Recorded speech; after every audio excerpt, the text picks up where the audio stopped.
Diet ako ngayon. Ito, nagsigang ako ng hipon. Marami siyang gulay. Gusto ko yung maraming gulay. Ayan. Lettuce yan. At saka may malaking sili.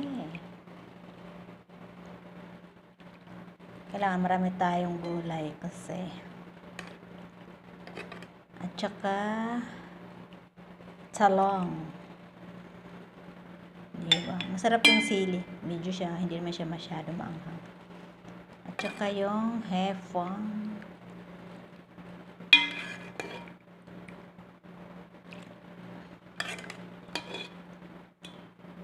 Dito ko na sinalin at mainit.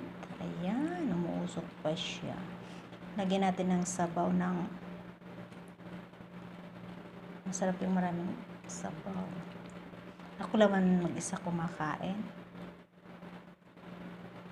Ayan, ang sarap, diba? Lunch. Bawal ngayon ang diet. Bye-bye.